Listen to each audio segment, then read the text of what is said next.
Bismillahirrahmanirrahim. Assalamualaikum warahmatullahi wabarakatuh. Sebelum saya menjelaskan penjelasan tentang materi, alangkah baiknya saya memperkenalkan diri saya terlebih dahulu.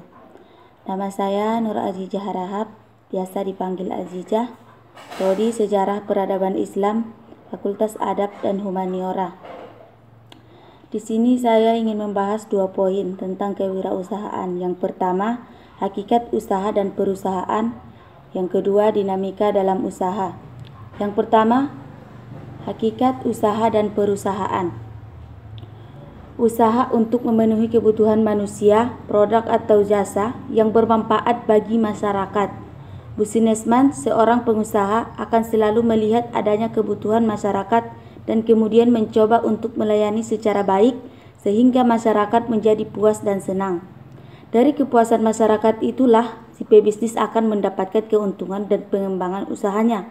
Dalam ilmu ekonomi, hakikat usaha dan perusahaan adalah suatu organisasi yang menjual barang atau jasa dan perusahaan lainnya untuk mendapatkan laba.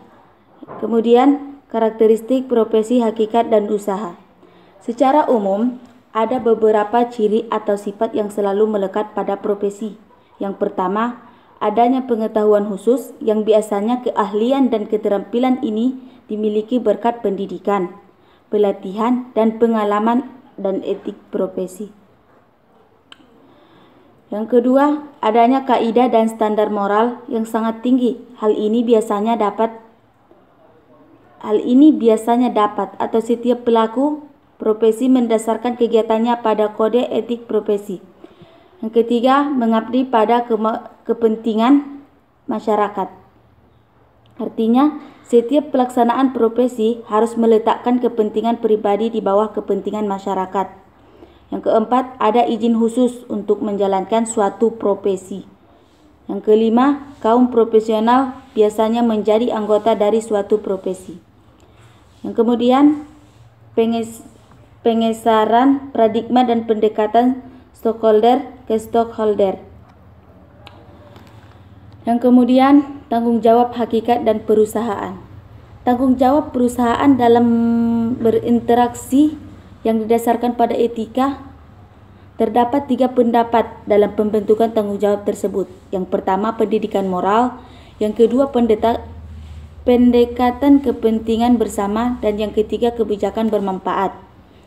Kemudian, kode etik perusahaan. Kode etik perusahaan itu atau Partik Murphy atau juga kadang-kadang disebut Code of Conduct atau Code of Ethical Conduct ini mempunyai kebiasaan atau kebijakan etis perusahaan berhubungan dengan kesulitan yang bisa timbul, mungkin pernah timbul di masa lalu, seperti konflik kepentingan, hubungan dengan pesaing, pemasok, atau sumbangan, dan sebagainya. Kemudian poin yang kedua, dinamika dalam usaha. Dinamika dalam usaha, suatu hal yang bersifat berkemampuan atau bertenaga, serta selalu bergerak dan berubah-ubah atau juga berbentuk besar-besaran atau kecil-kecilan maupun lambat atau cepat yang sifatnya nyata dan berhubungan dengan kondisi keadaan. Dinamika juga dapat diartikan dengan suatu yang selalu bergerak. Istilah tersebut bisa digunakan untuk mendeskripsikan suatu benda atau kondisi yang dimana cenderung tidak konstan. Dinamika terjadi karena banyaknya pengaruh baik dari luar maupun dalam yang membuat sifat atau kondisi berubah. Kata dinamika juga digunakan pada berbagai hal seperti dinamika kelompok, dinamika pembangunan, dinamika sosial, dan lain-lain. Mungkin cukup sekian yang bisa saya sampaikan atau saya jelaskan. Apabila ada kata-kata yang salah atau penyampaian saya yang kurang tepat, saya mohon maaf. Wassalamualaikum warahmatullahi wabarakatuh. Artinya, setiap pelaksanaan profesi harus meletakkan kepentingan pribadi di bawah kepentingan masyarakat. Yang keempat, ada izin khusus untuk menjalankan suatu profesi. Yang kelima, kaum profesional biasanya menjadi anggota dari suatu profesi. Yang kemudian, pengesaran paradigma dan pendekatan stakeholder ke stockholder. Yang kemudian, tanggung jawab hakikat dan perusahaan. Tanggung jawab perusahaan dalam berinteraksi yang didasarkan pada etika. Terdapat 3 pendapat dalam pembentukan tanggung jawab tersebut. Yang pertama, pendidikan moral. Yang kedua, pendekatan kepentingan bersama. Dan yang ketiga, kebijakan bermanfaat. Kemudian, kode etik perusahaan. Kode etik perusahaan itu atau Partik Murphy atau juga kadang-kadang disebut Code of Conduct atau Code of Ethical Conduct ini mempunyai kebiasaan atau kebijakan etis perusahaan berhubungan dengan kesulitan yang bisa timbul, mungkin pernah timbul di masa lalu, seperti konflik kepentingan, hubungan dengan pesaing, pemasok, atau sumbangan, dan sebagainya.